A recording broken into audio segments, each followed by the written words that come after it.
Hello friends and welcome to mister इंट्रोडेंट YouTube channel. आज इस वीडियो में हम लोग हिस्ट्री ऑफ इकोनॉमिक थॉट का बहुत ही इंपॉर्टेंट टॉपिक फिजियोक्रेसी कवर करेंगे।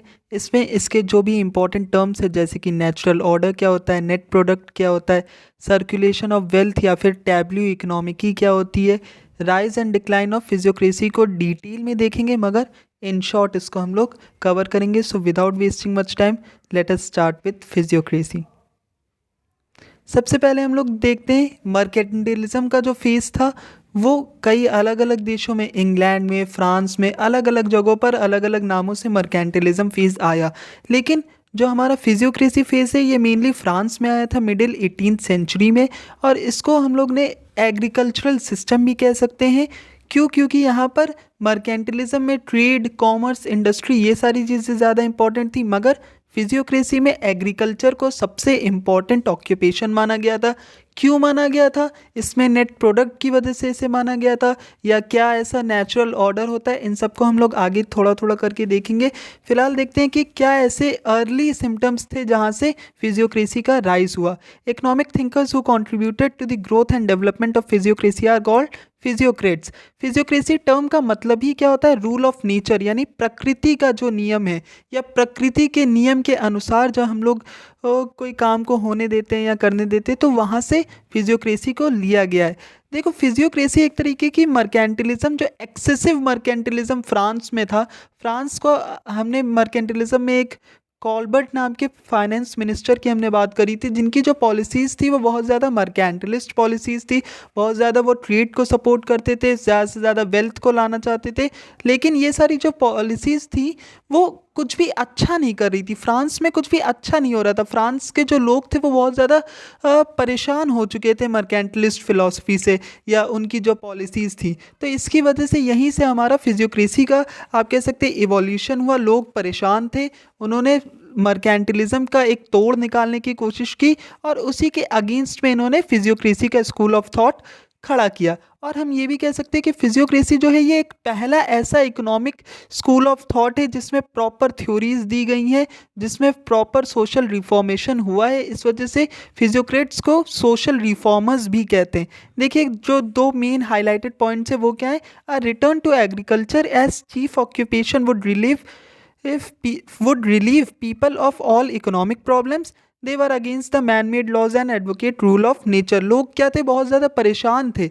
वो इस परेशानी से दूर भागने के लिए वो रूल ऑफ नेचर की ओर जाना चाहते थे, या फिर ये जो इंसानी रूल है, जो राजा लोग बहुत ज़्यादा टैक्सेस लगा रहे थे, बहुत ज़्यादा परेशान कर रहे थे लोगों को, उससे लोग बचना चाहते थे। इसी वजह से आपका फिजियोक्रेसी का इवोल्यूशन हुआ।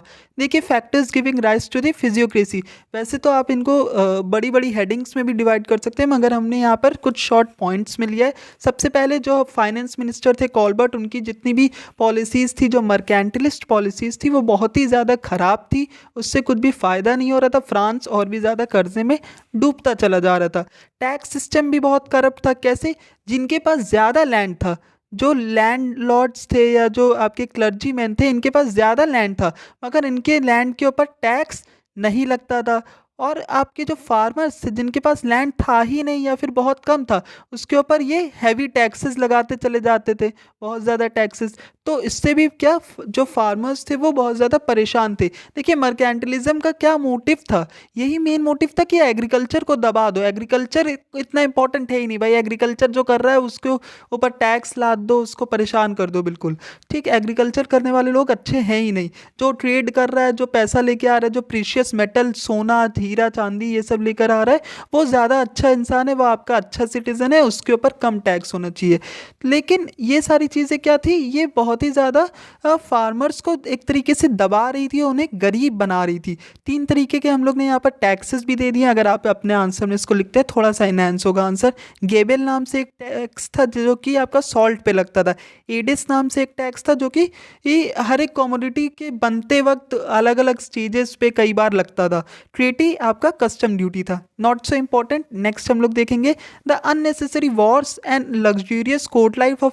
देखो, जो आपके किंग लुइस 14 थे और 15 थे। इन्होंने बहुत ज़्यादा वॉर्स करी, बहुत ही इनकी लैविश लाइफस्टाइल थी, जिसका जो असर है, जिसका जो वेट है वो क्या आम जनता पर पड़ रहा था। तो जनता बहुत ही ज़्यादा परेशान थी इनसे। एक्सप्लॉयटेशन होता ही था। जो लैंडलॉर्ड्स थे या जो नोबल्स थे वो भी बहुत ज़्यादा फार्मर्स को एक्सप्लॉयट करते थे।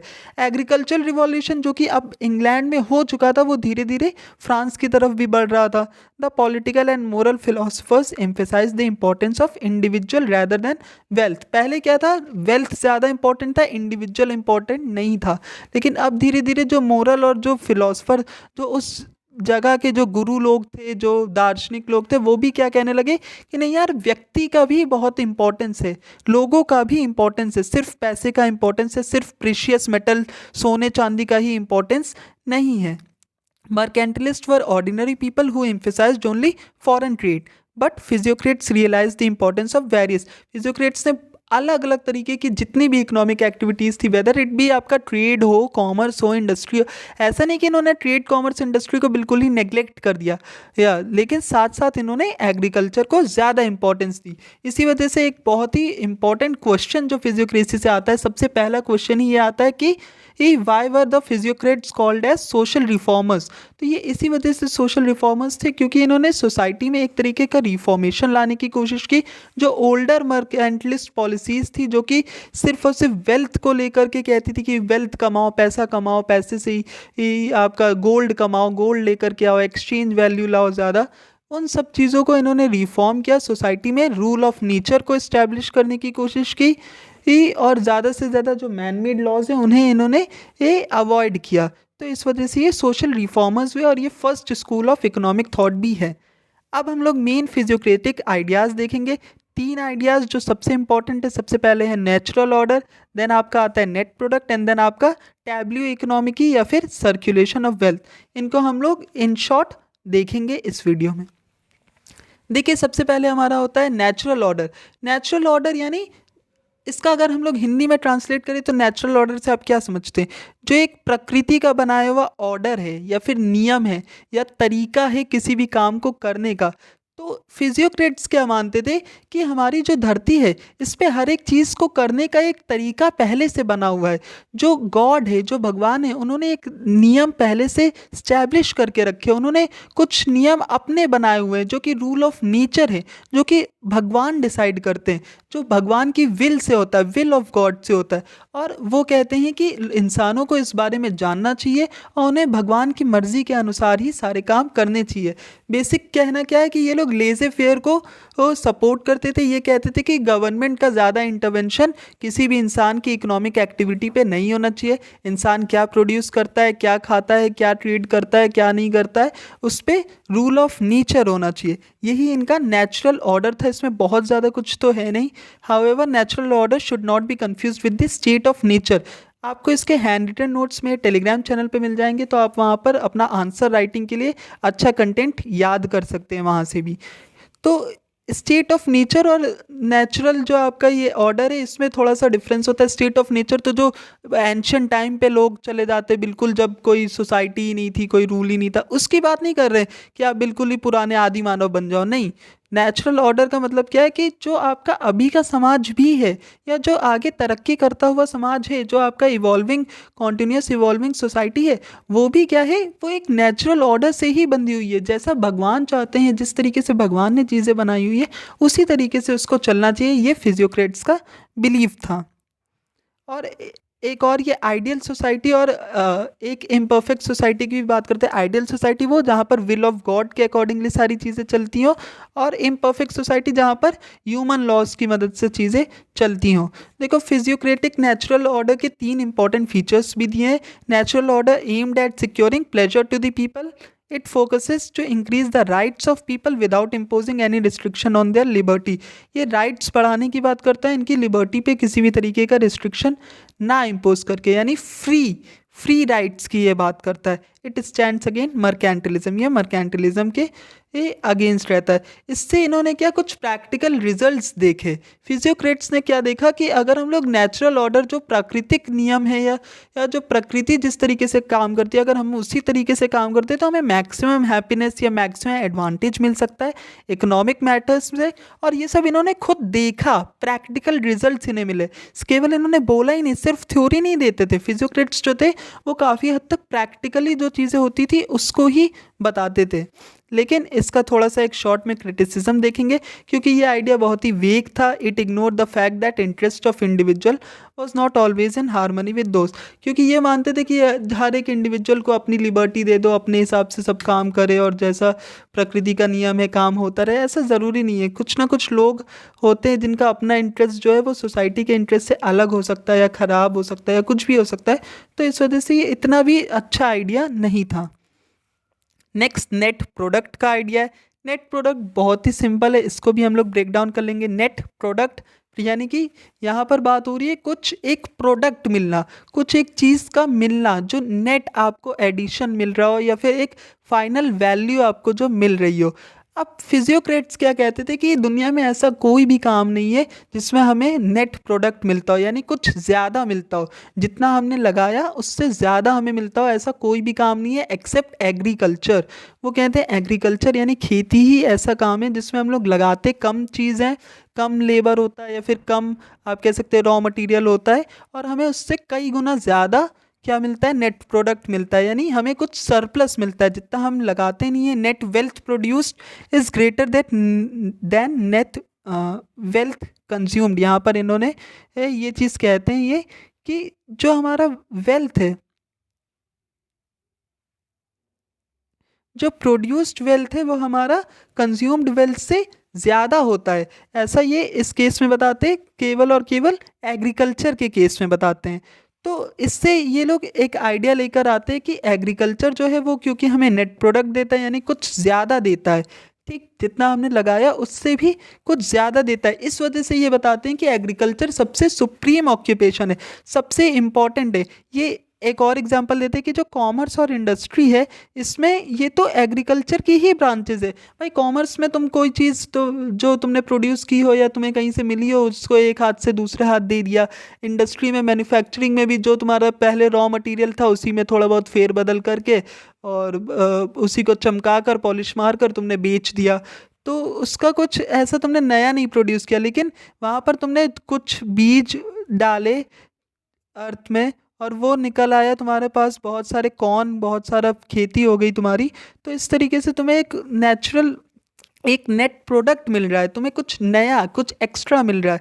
तो ये सारे इन लोगों के आप कह सकते हैं एग्जाम्पल थे, या इस तरीके से इन्होंने इसको डिस्टिंग्विश करने की कोशिश की कि एकमात्र एग्रीकल्चर ही ऐसा ऑक्यूपेशन है जिससे हमें नेट प्रोडक्ट मिलता है। खैर ये बातें उतनी सही नहीं है, क्योंकि इसका हम लोग अभी शॉर्ट में एक क्रिटिसिज्म भी देखेंगे। तो क्रिटिसिज्म इस तरीके से है क्योंकि देखो यार, कॉमर्स में भी, ये कॉमर्स हो चाहे इंडस्ट्री हो, इंडस्ट्री में जब हम लोग कोई चीज़ बनाते हैं तो ये लोग यूटिलिटी मैन्युफैक्चर की बात नहीं कर पाते, यूटिलिटी क्रिएशन की बात नहीं। इंडस्ट्री में चलो मैंने माना कि कोई चीज़ है रॉ मटेरियल, उसी को आपने थोड़ा बहुत फेर बदल करके उसको बेहतर बनाया, यानी उसकी इम्पोर्टेंस को आपने बढ़ाया है। तो ऐसा नहीं है कि आपका उसमें लेबर नहीं लगा या उसमें कोई आपकी मेहनत नहीं लगी है, तो उसको बढ़ाने की वजह से उसकी वैल्यू ज़्यादा है। तो वहाँ पर भी हमें कुछ सरप्लस नेट प्रोडक्ट तो मिलता ही है।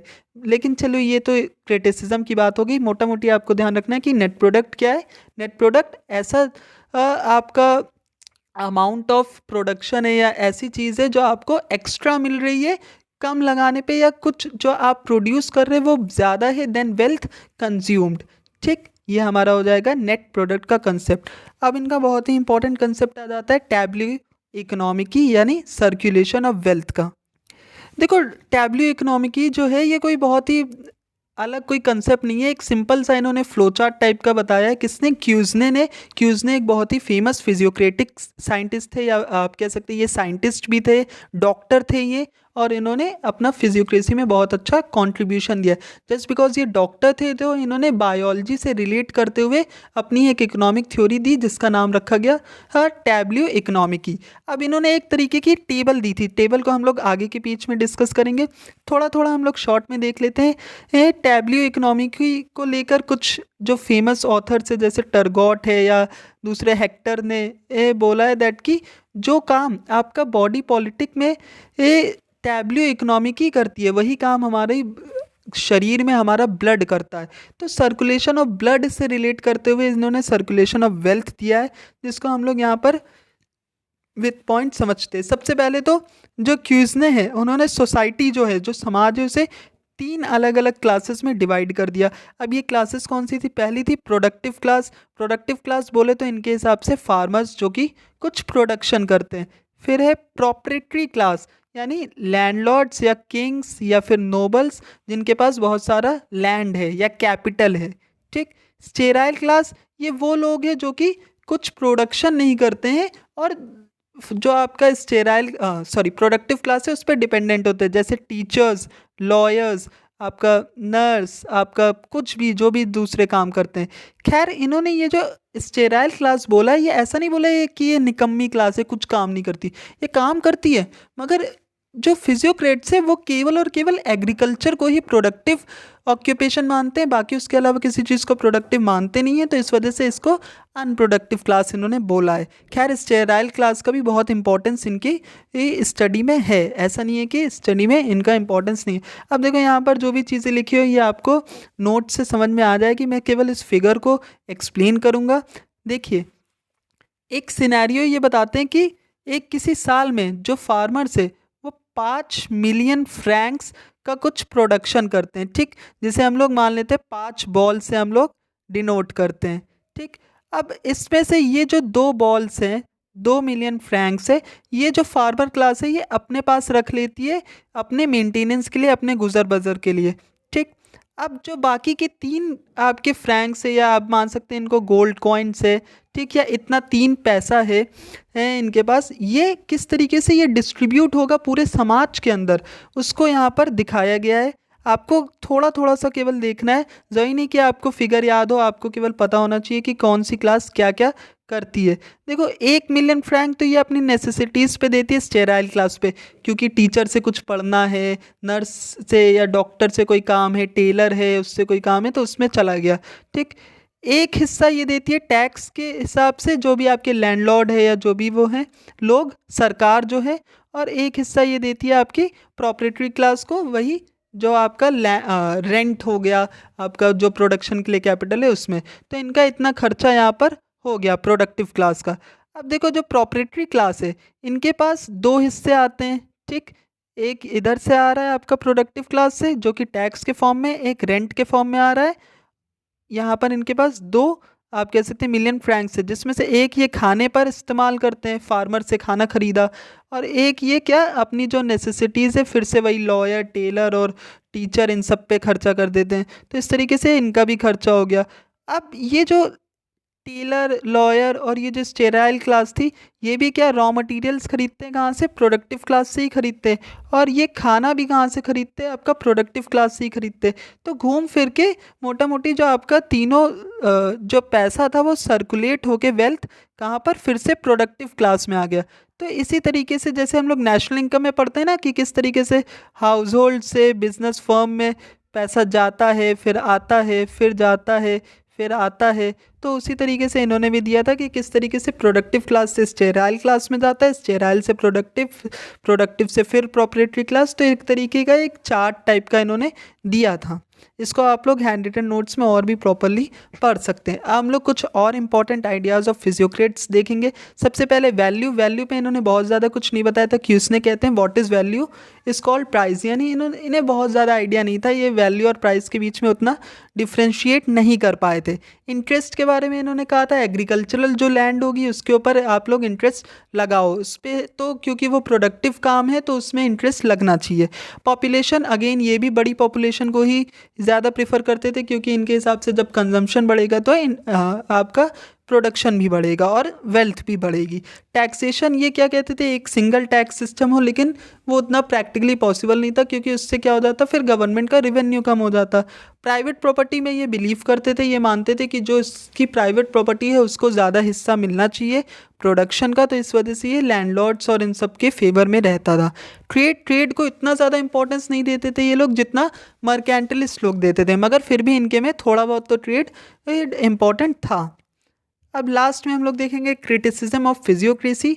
बहुत ही शॉर्ट में इसे भी हम लोग समझेंगे। Agriculture not only the productive occupation, ऐसा ज़रूरी नहीं है कि केवल एग्रीकल्चर से ही प्रोडक्शन होती है।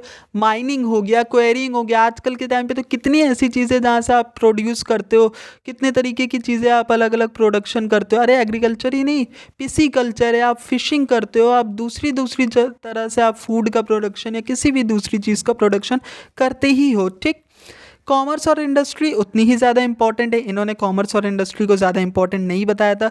जो ये क्लासिफिकेशन करते प्रोडक्टिव और अनप्रोडक्टिव, ये कहते हैं कि केवल फार्मिंग करना या एग्रीकल्चर करना ही प्रोडक्टिव है, बाकी सब जो टेलरी कर रहे हैं, जो टीचर है, जो ये है वो है, दूसरे लॉयर हैं, वो लोग क्या है, अनप्रोडक्टिव है। तो ऐसा कहना भी गलत है।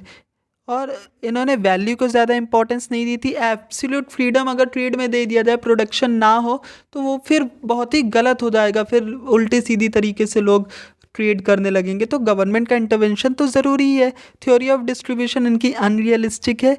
इन्होंने फॉरेन ट्रेड को एक नेसेसरी एविल माना था, और साथ ही में ये भी कहा था दैट कि किसी एक का नुकसान जो है वही दूसरे का फ़ायदा बन जाता है, लेकिन ऐसा ज़रूरी नहीं है। ये हमने कई थ्योरीज़ की क्रिटिसिज्म में देखा है।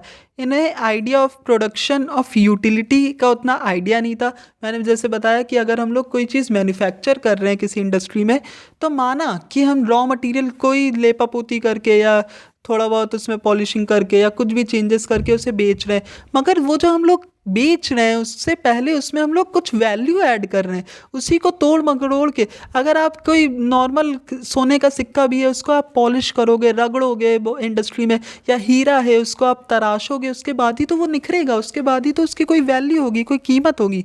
तो ये वैल्यू क्रिएशन को उतना ज़्यादा इंपॉर्टेंट नहीं मानते थे। तो हमने फिजियोक्रेसी को बहुत ही जल्दी, बहुत ही शॉर्ट में कवर करने की कोशिश की है। बहुत ब्रॉड टॉपिक है, इसमें अलग अलग कई सारे कंसेप्ट्स है। आपको हैंड रिटन नोट्स मेरे टेलीग्राम चैनल पे मिल जाएंगे विद फिगर्स एंड ऑल। और अगर आपको इससे रिलेटेड कोई डाउट हो तो आप मेरे टेलीग्राम पे भी मुझसे पूछ सकते हैं या वीडियो के कमेंट सेक्शन में पूछ सकते हैं। So thank you for watching.